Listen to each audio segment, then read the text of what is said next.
This other point is we have to learn the seva. We have to learn about the seva of Radharani from the acharyas. And that's what we're doing by studying this book. What's the time? Okay. Yeah, I see. So the point we're making is we have to learn how to serve Radharani from hearing from the acharyas.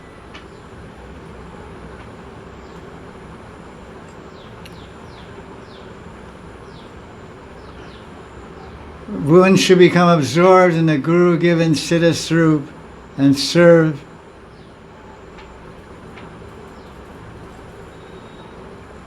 Swamiji. The aspirant should learn how to brush Radharani's teeth by meditating on the seva, on how the eternally perfect Maestro and Tulsi is doing it. They are the gurus of Yugal Seva. They have descended from the kunjas of Vrindavan along with Mahaprabhu to take the neophyte devotees out of this world into the Nikunja abode by teaching them Manjari Bhav sadhana. That's amazing when you think of it from this idea. Think of this idea, because generally people have a very Aishwarya conception of the six Goswamis. They think that six Goswamis are great philosophers, and they were, of course, or they are. And their books are all full of tattva and teachings, and like Upadeshamrita, Nectar Devotion, so many rules and regulations, how to do bhakti and Vaidhi sadhana bhakti, and how to do puja, and how to honor Vaishnavas, and controlling the senses. So that's like the Aishwarya consideration of the Goswami's contribution. But why did they really come here? They taught that tattva and that sadachar and that sadhana bhakti, because Lord Chaitanya personally told them to do that. But they had an internal mission, just like Lord Krishna came as Chaitanya for external purpose and internal purpose. The external purpose is to establish the Yuga Dharma of Harinam Sankirtan, Krite Kalotad Hari Kirtana. In Kali Yuga it's Hari Kirtan. But the internal purpose was three: to understand, taste Radharani's love, and understand the sweetness she's experiencing by serving me, and the great Pranaya Mahima, and the greatness of Radha's Pranaya. This is the internal purpose of Lord Chaitanya. So the six Goswamis have external purpose and internal purpose.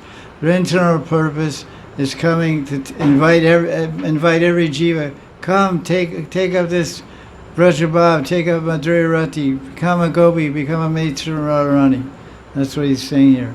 So and all of them are manjaris. Once somebody wrote a letter to Prabhupada, it's in Prabhupada's letters. They said, are all the gurus in our parampara, are they all manjaris? And Prabhupada said, yeah, mostly. Mostly they're all gurus. I mean, all the gurus are manjari bhav. Gaurkishore is Guna Manjari, and Bhaktivinoda Thakur is Kamala? Yeah, thank you. Kamala Manjari and all that. So, and Jagannath Das Babaji, they're all manjaris. So we learned they came in their Siddha, they're in the kunjas, moving the Radharani, serving her. And they came here in a sadhguru. Come, I'll take you to the kunja. I'll take you to Radharani's kunj. I'll teach you how to serve there. I'll teach you the right bhav. I'll teach you the right seva. I'll teach you the right methodology of seva, and right thinking about seva, and right mood. So when we read their books, we'll get all these teachings and all this mercy and kripa from them, and that will increase our hankering and our eagerness to attain this. So that's how we learn. We learn the sevas from the acharyas.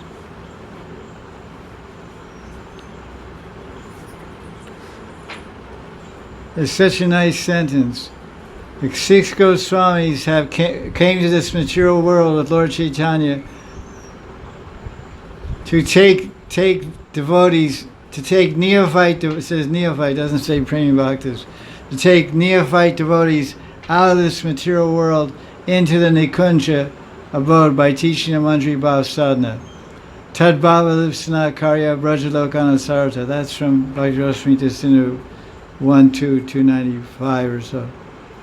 those who desire to follow the footsteps of people of Braj. Rupa Goswami and Raghunath Das Goswami are the people of Braj.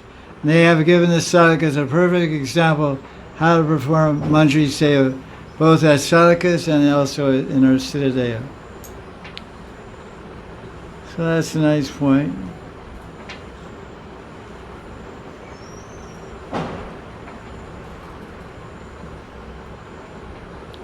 Narottam Das in Prem Bhakti Chandra, he describes how to learn the Seva by following the Acharyas.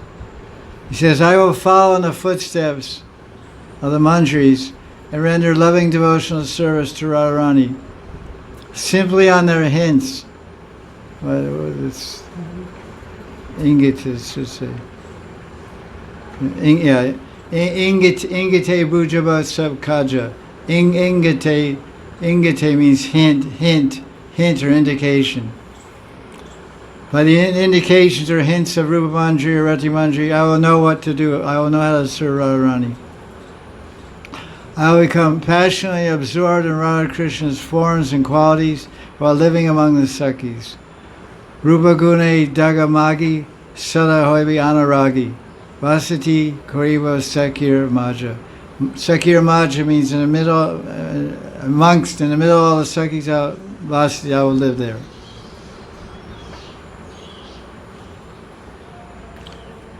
This is a little bit about the power of meditation. Simply by continuing to meditate on these things, revelations will come. That's the point we made earlier. Just keep going. Revelations, experience, it's called Anubhav. You have experience, revelations. And the proof of that is so many proofs in Bhagavatam and Upanishads also, the power of meditation, the result one gains by meditation. But the summary of all the Upanishadic teachings on the power of meditation and also Bhagavatam is in Chaitanya Charitamrita, Madhya Lila, chapter 19, verse 235. Bhavate Krishna Spurye Antare, Krishna Kripai Agya Paya Rasa Sindhu Pare. By constantly meditating on Krishna, by the practice of constant meditation, Krishna will appear in the heart. And by Krishna's grace, an ignorant soul will cross over the ocean of Rasa. That's nice. Bhavati Krishna Spurye Antare. By continually meditating Krishna, you get a spurt, you get a vision of it. And by Krishna's mercy, Krishna Kripai, you cross the ocean of Rasa. You'll drown in the ocean of Rasa, in other words.